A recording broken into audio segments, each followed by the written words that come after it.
Welcome to Last Minute Lecture. This free chapter overview is designed to help students review and understand key concepts. These summaries supplement, not replace, the original textbook and may not be redistributed or resold. For complete coverage, always consult the official text. Imagine for a second that you get a notice in the mail. It says, a massive debt you owe, maybe $10,000 or $20,000, has just been wiped totally clean. Oh man, that's life-changing. Right, you can finally breathe. But then, a few months later, you get a second notice. And it basically says, never mind, you still owe us the money. The person who canceled it wasn't actually allowed to do that. I mean, that is just a profound emotional whiplash, but it perfectly illustrates the central tension we're looking at today. It shows the incredible reach and then the sudden, hard limits of presidential power. Exactly. So welcome to the deep dive. Today, we're looking at that exact emotional whiplash. Our mission is to tear apart the machinery of the American presidency. We're basing this on Chapter 11, The Presidency, from the textbook We the People, Essentials. Right, the 15th edition. Yeah. We really want to find out where a president's power actually comes from, why it feels like they can do, well, pretty much anything, and why suddenly they can't. Because to really understand the theory of government, you have to see how it impacts citizens on the ground. So true. So let's start with that massive emotional swing involving student loans we just talked about. Yeah, that entire saga actually traces back to the coronavirus pandemic. During the crisis, the Trump administration initially paused federal student loan repayments. And to do that legally, they relied on a law passed right after the September 11th terrorist attacks. Wow. So an old emergency law. Right. It gave the Secretary of Education the power to waive or modify requirements for borrowers during a national emergency. Okay, so fast forward to August of 2022, and President Biden attempts to take that a massive step further. He used executive action to try and forgive a portion of those federal student loans altogether. Right, not just pause them, but cancel them. Exactly.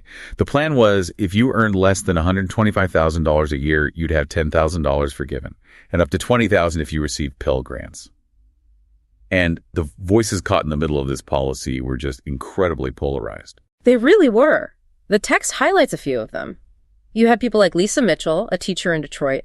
She owed $12,000 her own, plus over $100,000 in parent loans. That is a staggering amount of debt. Yeah. And then John Welton, a social work student, who saw this relief as basically the only way to get low-income people out of an inescapable cycle of debt. But then, you have the complete opposite perspective. You hear from people like Mark Schweitzer, a retired paramedic, who bluntly stated, I don't want to be paying for their college education. I paid for my own. It was a highly charged policy driven by a president acting unilaterally, which, let's be honest, presidents often do when they're frustrated by Congress moving too slowly. Right. Or when they just have a specific goal they want to push through. Exactly. But as we saw in June of 2023, that unilateral power has a ceiling. The Supreme Court rejected the cancellation plan entirely. Chief Justice John Roberts wrote the majority opinion, striking it down, and he relied on something called the major questions doctrine. I mean, how does that doctrine actually work in practice? Think of it like this. The major questions doctrine is a legal theory holding that executive branch agencies cannot act on questions of massive political and economic importance without explicit, specific instructions from Congress. So the court looked at the post-911 emergency law and ruled that it simply did not give the Secretary of Education the authority to unilaterally cancel debt on such a colossal, economy-altering scale. It's like comparing Congress to a homeowner and the executive branch to a contractor. If I hire you to remodel my kitchen, I expect you to fix the sink. I don't expect you to tear down the house and build a skyscraper. That is a great analogy. The court is basically saying the executive branch tried to build a skyscraper without explicitly asking the homeowner. That is the perfect way to look at it. The permission slip was for a minor repair, not a total demolition. Okay, let's unpack this. We just saw a president try to wield a massive amount of power, only to hit a brick wall. So for you, the listener, the obvious question is, where does the president's power actually originate? And why is it so hotly debated in the first place? To answer that, we really have to look at the original blueprint, which is Article 2 of the Constitution. And what's fascinating here is how incredibly brief and vague it is. It really is. It establishes the power with the vesting clause, which simply says, the executive power shall be vested in a President of the United States of America. And then later, in Section 3, you find the take care clause. Which is what? It just states the president must take care that the laws be faithfully executed. I mean, that's practically the whole foundation. It is shockingly vague. It reminds me of a dangerously brief corporate job description.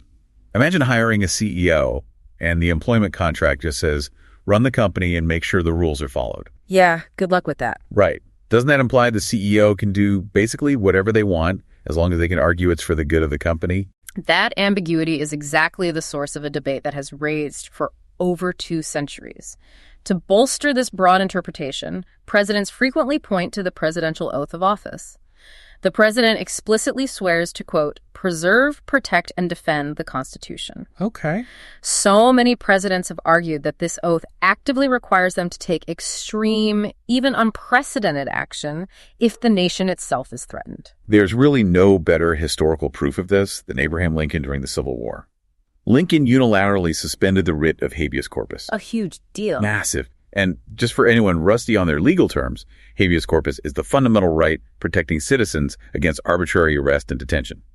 It's the rule that says the government can't just throw you in a dungeon without a trial. Right. And Lincoln just turned it off. His argument was basically, I had to break one rule to prevent the entire government from being overthrown.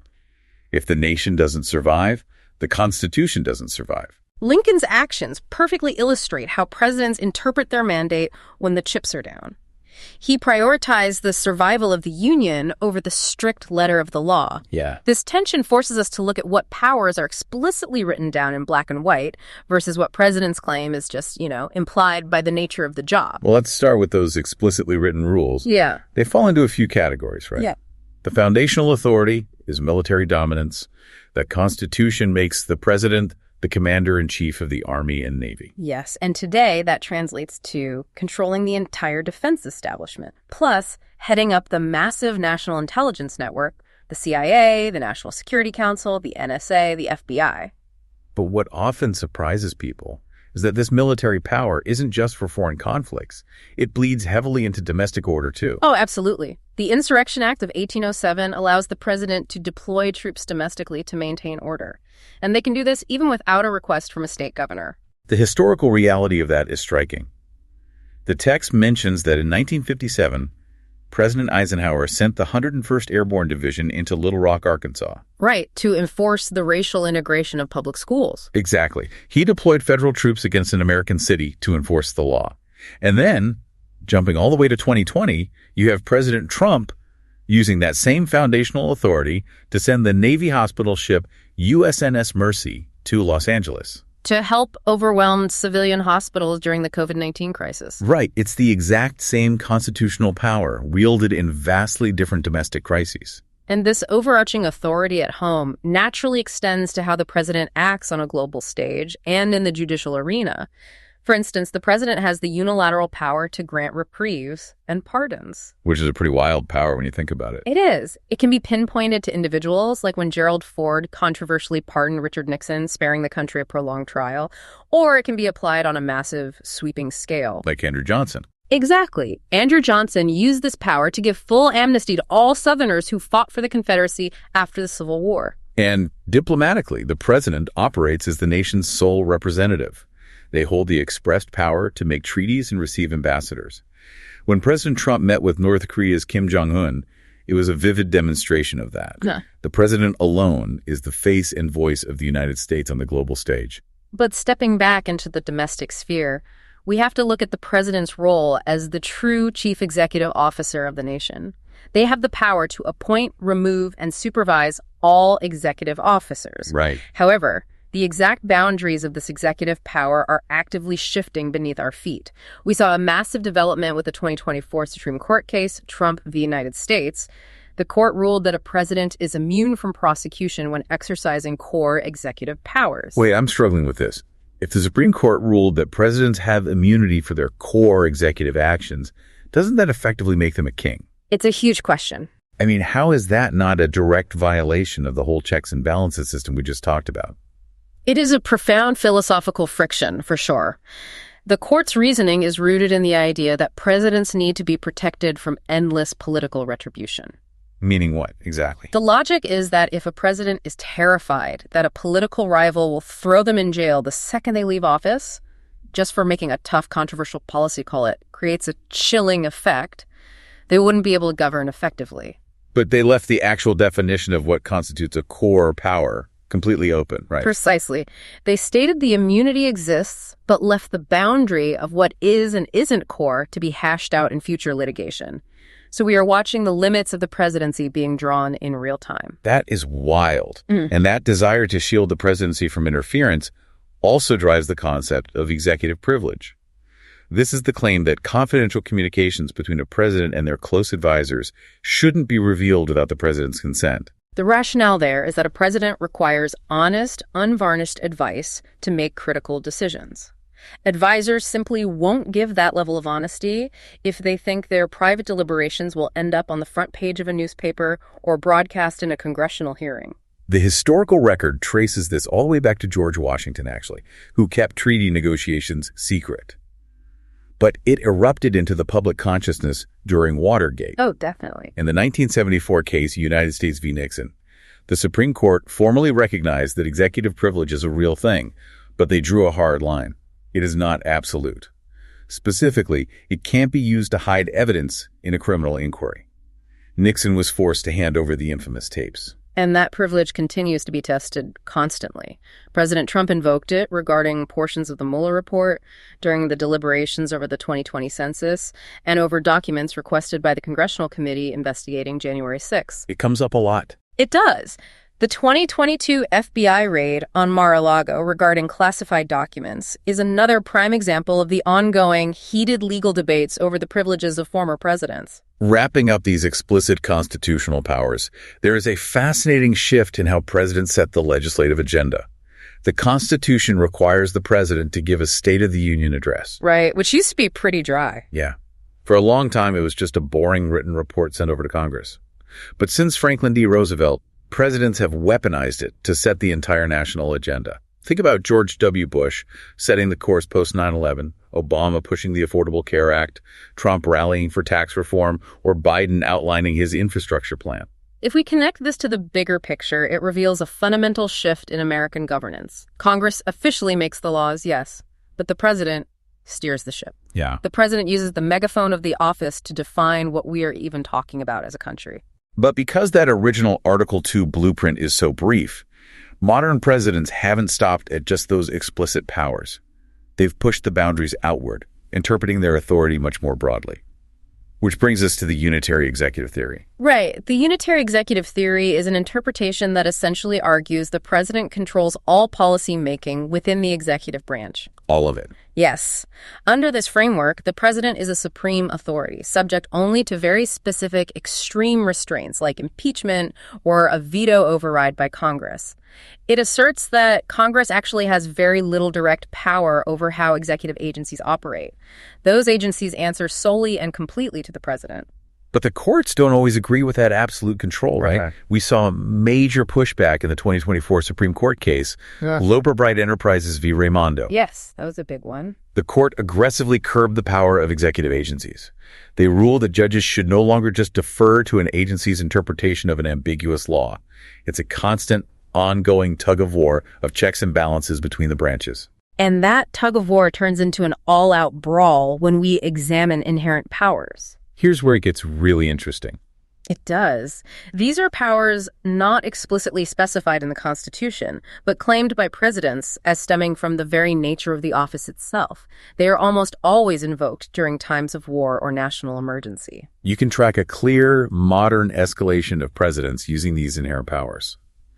Following the 9/11 attacks, George W. Bush claimed inherent authority to create military commissions and to authorize extraordinary renditions of captured suspects. And just to clarify what that means, extraordinary rendition essentially involves capturing suspected terrorists and secretly transferring them to other countries for interrogation. Right. It deliberately places them outside the bounds of the U.S. legal system. Bush also used this inherent authority to order warrantless NSA wiretaps on American communications. And the trend didn't stop when the administration changed. President Obama relied on inherent power to order drone strikes against suspected terrorists and to authorize airstrikes in Libya, completely bypassing a formal congressional declaration of war. President Trump similarly used inherent powers as the foundational basis for the 2017 travel ban, which, by the way, was ultimately upheld by the Supreme Court in 2018. Right. He also asserted he had the inherent power to dictate whether businesses across the country could remain open or forced to close during the COVID-19 pandemic. Regardless of the political party occupying the Oval Office, the institution itself constantly pushes to expand its authority the moment a crisis hits. You're probably wondering, how does one single person, the president, actually manage all of this military, legislative, and crisis power? They don't. Exactly. They don't. They rely on an enormous institutional apparatus. To understand the scale, you have to look at the network surrounding the Oval Office. First, you have the cabinet, which includes the 15 major executive departments. And the scale of these departments is just staggering. The Department of Education is relatively small, employing about 4,200 people. But then you look at the Department of Defense, which employs roughly 700,000 civilians and 1.3 million military personnel. It's massive. Beyond the cabinet, you have independent agencies like the CIA or the EPA, whose heads are appointed by the president. Closer to the Oval Office, you have the White House staff, the analysts and special assistants who are providing daily political advice. Right. But the true leverage point of the modern presidency lies in the fourth block, the Executive Office of the President, or the EOP. Created in 1939, the EOP houses highly specialized agencies, and the undisputed heavyweight champion in this group is the Office of Management and Budget, the OMB. The OMB is critical because its creation fundamentally changed how power flows in Washington. Think about what that means. Before 1939, budgeting was bottom-up. Agencies would figure out what they needed and send their request directly up to Congress. Because Congress held all the power of the purse. Exactly. Yeah. But the OMB flipped the system to top-down. It's essentially a hostile takeover of government leverage. By forcing agencies to ask the White House first, the presidency hijacked the purse strings before Congress even got a say. It's an invisible chokehold on the entire government. Exactly. The OMB acts as a massive watchdog for the president. It clears all agency proposals, all budget requests, and all new regulations before they ever see the light of day. It gives the White House ultimate centralized control over federal spending and agency behavior. Which perfectly sets up the administrative strategy. If a president can't get Congress to agree on a new law, which, let's be honest, happens constantly in a gridlock system, they use this massive institutional presidency to just bypass Congress entirely. A vital mechanism of this bypass strategy is regulatory review.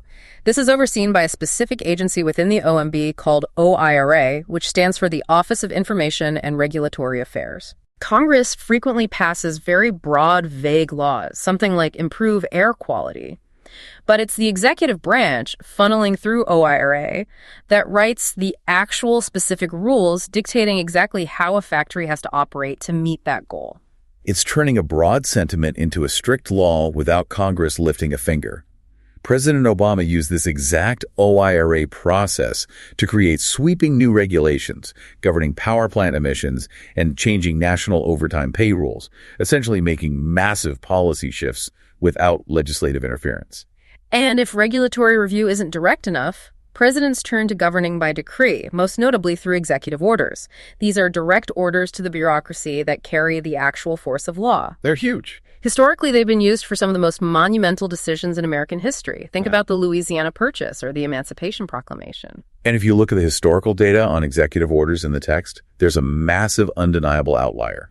You look back at the 19th century, and early presidents barely touched them. Yeah. George Washington averaged 1 per year. William Henry Harrison had 0. Modern presidents use them regularly, though. Obama averaged 35 a year, Biden 38, Trump 55. But then you look at Franklin D. Roosevelt, and his numbers break the chart. FDR averaged 307 executive orders a year. That is just wild. FDR's unprecedented use of executive orders was largely driven by the sheer desperation of the Great Depression and then the global mobilization of World War II. It fundamentally changed the expectation of how a president governs in the modern era. But wait, if a president can just write an executive order to make policy on a Tuesday afternoon, Why bother with the agonizing process of Congress at all? Because executive orders aren't magic wands. They cannot conjure power out of thin air. They must be rooted either in the Constitution or in a law already passed by Congress. Right. If a president oversteps that foundation, the courts can and will strike the order down. It takes us right back to the student loan cancellation at the start of our discussion. It's rare, but judicial review is the ultimate check on that decree power. There is one more administrative strategy we have to talk about, and it's perhaps the most blunt tool in the entire toolbox: non-enforcement. How do you veto a law that already exists? You just tell the police not to enforce it. Basically, yeah. If a president fundamentally disagrees with the law, they can sometimes just direct their agencies to look the other way. The record shows President Obama doing this when he suspended parts of the Affordable Care Act rollout. The implementation was confusing and politically damaging, so they just paused enforcing it. Yeah. And later, President Trump ordered the IRS not to enforce the ACA's tax mandate in a deliberate attempt to undercut the very same law. It's an incredibly effective way to neutralize legislation without having to actually repeal it. With presidents accumulating all this power expressed, inherent, and administrative, how does the legislative branch even fight back today? The reality is that the dynamic has become incredibly fiercely partisan. It's turned into parliamentary warfare. A perfect example is the battle over appointments. The Constitution says the Senate is supposed to confirm presidential appointments. But presidents found a loophole. They started using recess appointments to sneak their people into jobs when the Senate was officially on a break. So how did the Senate respond to getting bypassed? They started holding fake pro forma sessions. It's an incredible visual.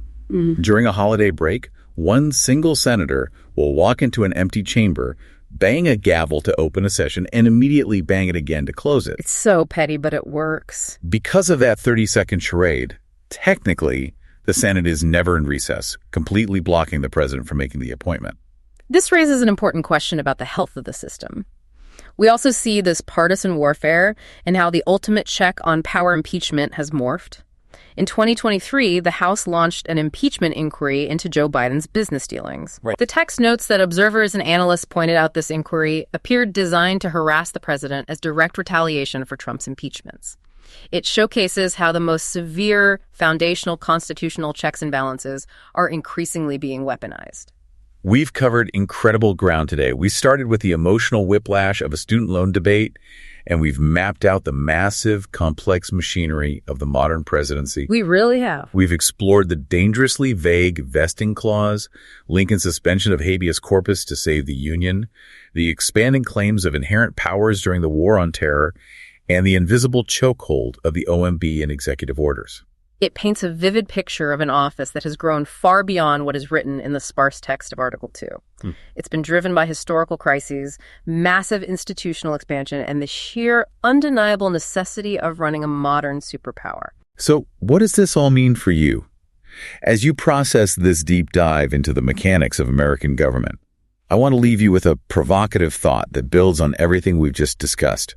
As our modern world gets faster and more complex, and Congress finds itself increasingly slow or gridlocked by partisan warfare, presidential power will likely continue to expand to fill the void. Right. Will we eventually reach a point where the unitary executive is no longer just a legal theory debated by scholars, but an absolute functional necessity just to keep the country running? It is a profound question. It's a question every generation of Americans has to answer for themselves as they weigh the eternal balance between an effective government and a limited one. Thank you for joining us on this deep dive. On behalf of the Last Minute Lecture team, we hope this exploration gave you a new lens through which to view the news, the law, and the American presidency. Keep questioning, and we'll see you next time.